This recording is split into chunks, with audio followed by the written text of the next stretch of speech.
Don't bring me down. Don't bring me, don't. Welcome back, you guys. So today we're going to be working on a Gen 4 Glock 23 made in the USA. So this is going to be very similar to something that we've done in the past, but it's going to be slightly different. I had a special request on this build. So I wanted to take you guys through that. One, because we're going to be running it on the Tormach. This is going to be the very first Glock that we've actually put through the machine. I've done extensive testing, so everything's going to come out as it's supposed to, but this is actually going to be the first completed slide coming off the 770, which I thought was kind of cool. So first and foremost, since we are transitioning out of the PM940M Precision Matthews and into the Tormach, some of the videos you guys are going to get to see on the new machine, new speeds, new feeds, new techniques, that kind of thing. You may see the same patterns, but we're going to try to do them a little bit different, and of course we're using a different machine. So let's jump into what we're doing here. So first and foremost, we're going to shave the sides, okay? We're going to strip that text off on both sides. We're going to just kind of dial it up, make it look a little bit better. We're going to go ahead and run a ball nose cutter around where your ejection port is here, and then of course it'll cut back up. And then of course we're going to have a line that comes down here, goes right through where the serial number is, and then kind of bends back up at the end. So that's going to definitely make it look quite a bit nicer. We're going to reduce some weight by doing that. Now, once that's done, we're going to have a recessed pocket, and then we're going to have our 1, 2, 3, 4, and 5 hive hex in a line row that we've done before. So if you've seen my green gun, you've probably seen that before in some of my other videos. Go back and check it out. You'll see that there's you know, a row of hive across here that's fairly large. You'll be able to see the barrel down through there, and that really wraps it up for the CNC side of it. Okay, so after that, everything else is going to be lasered. We're going to be running the hive pattern over the rear laser section. We're on the rear grips here. We're going to laser that. Both sides will match, obviously. Then the difference I should say here, or what makes it slightly different than the other guns that we've done in the past, is we're going to run a reverse hive on the back. So the hive is going to stick up and the material around it's going to come down. So, and that's going to be all the way to the edges. There's not going to be any lace work. There's not going to be any, it's going to be basically a square that's going to be recessed down, which is then going to bring the hive up. And on the front, we're going to be doing something very similar. So you guys have probably seen my hive pattern that I'm running. It's got a couple different steps. So it steps down, then it steps down again. We're going to be removing a lot of that step down stuff, and we're going to be doing full hive. So on the ones that I've done in the past, I've run one line in the center, which is a complete hive pocket all the way through. And then on each side, it's been kind of like a half hive with a little bit of lace work. We're going to be removing that out, and we're actually going to be turning it into all hive. So it'll be a 3-row hive on the front, and you'll be able to understand it a little bit better whenever we get it under the laser. But that's exactly what we're going to be doing. So we're going to go ahead, and it'll be 3 rows of hive down through here. We're going to see what we can do as far as the front goes, because we know that obviously people change their sights and some things like that. So I'm going to be a little creative on the front nose of it and try to make it where it'll dip around, where if a longer sight's put in there, we won't be punching or going over into any of those holes. And of course, that'll be punched all the way through with the laser. So we'll take you through that process as well. And that kind of just concludes exactly our overview of what we're doing here. So guys, what I'm going to do is I'm going to get you over to the Tormach 770. Let's go ahead and start on the right side. Let's go ahead and get the ball nose work done. Let's go ahead and get that shaved, and let's go ahead and get that pocket put in. We'll go ahead and sandblast, and then we'll bring it back.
All right, you guys, well, we are all set with the right-hand side with the CNC work. Came out super, super nice, nice clean cuts, nice even edges, no bit sway or anything like that. Ran it through the sandblaster, kind of just give you a little bit better, you know, a little better image of what we're going after here. Take a little bit of that stuff off, because on the inside sometimes you get like a little tailings and things like that. So I wanted to clean that up, just kind of really give you guys an appearance of what we're after. We will have to sandblast it a little bit more. You can see some lines over here. Most of that will end up getting colored over or filled with color. You won't really see them, but we'll make sure those get hammered out in the sandblaster before we get this back to the customer. But overall, super, super pleased with how that came out. Really clean cutting. Once again, this is the first actual customer project on the 770, transitioning off of that 940M Precision Matthews machine. So my expectations were about the same. I mean, as far as machine to machine goes, but I didn't really have any hiccups or any issues like that. So that was kind of a positive thing working through on my first project. So now what we're going to do is we are going to go ahead and shave the left side, and we're going to get all that writing off. We're going to turn out with the same results as this. I think in the original video, or the first part of the video, I think I said there was 5 holes, but actually there's 6 holes. Somewhere along the line I did redesign it, and I guess I just wasn't up to par when I made that first part of that video. So there is actually 6 holes. We do see some nice barrel down through there, so really, really cool. So guys, let me take you through left side. Let's go ahead and run that under the CNC, and let's wrap up all the CNC work on this slide.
All right, guys, I'm gonna go ahead and pull this out, get it cleaned up, get it sandblasted off. Let's bring you guys back over to the stainless table. Let's take a look at it. Guys, what do you think about that? Came out really, really nice. I just want to say that sometimes shaving the sides and removing that existing text on a slide can just make all the difference in the world on the appearance, to really let it set off, show that it's not a factory Glock. It doesn't take a whole lot to make a big change like that, and this is just kind of an example of that right now. One of the things I want to show is exactly even on both sides. So we take a look here, we can see a little bit of rounded part up here on the nose, and we get, of course, the same on this side, a little bit of rounded right here. So we're still a little bit in the flat before we actually hit that curve. So real nice. Everything just came out perfect. No cutter sway, bit sway, anything like that. We're not overloading the machine, and we're not trying to overload the cutter and take off too heavy passes. I can see that we'll end up doing a little bit of sandblasting before the day's out. But overall, I'm really, really pleased with it. What we're going to do now is we're going to go ahead and get you over to the laser. We're going to start with the rear grip section. Then we're going to go ahead and make our way to the top rear section. And then last but not least, we'll do the front section. So I'll kind of wrap those all up into one short clip here, and then we'll go ahead and we'll do a review.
All right, guys, well, we went ahead and finished up on the laser work right up here on the top, also in the back rear section on the top. We got those grips all lasered up on both sides. I went ahead and sandblasted it just to kind of get all that black char off, clean it up just a little bit more, clean out those holes right up here where the porting is.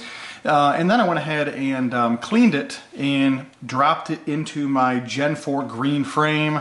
I went ahead and added the gold barrel to it just to kind of give you guys a little bit better image of kind of what we're going for here and what we're going after. Now, of course, the barrel and the lower are mine. That's not the customer's, but I just really wanted to give you the appearance, you know, through the side, the barrel we're seeing, what could be done with an aftermarket barrel if they really wanted to make it, you know, extra special or extra nice, kind of take that extra couple steps at the end. And one of the other things I wanted to show you was up here at the top, I went ahead and added the suppressor sight on the front because I wanted to show you, see if we can get you in the right light here. And what we've got is we've got a port on each side of that sight. Okay, so what I did was I removed one of the honeycomb hex patterns right here, and that way the sight wouldn't be going over top of one of the holes. And then I went ahead and we have the two holes on each side of it. So very, very cool. That's probably the best lighting right there. But very, very cool. Came out really, really nice. Super pleased with the design. The vision that the individual had was pretty good. I mean, they knew what they wanted, and we kind of went for it. So very, very cool. All right, guys, so if this is one of your first videos watching me on YouTube, or maybe you found me on Instagram or Facebook, I would encourage you to go and check out some of the other videos that I've put out in the past. Take a look at them, go through them, see if it's something that you like. If it's something that you like, hit the thumbs up button, hit the subscribe button, get those emails, get those notifications when a new video comes out. Have a little bit of an opportunity to watch something cool, a little unique to the market, something different.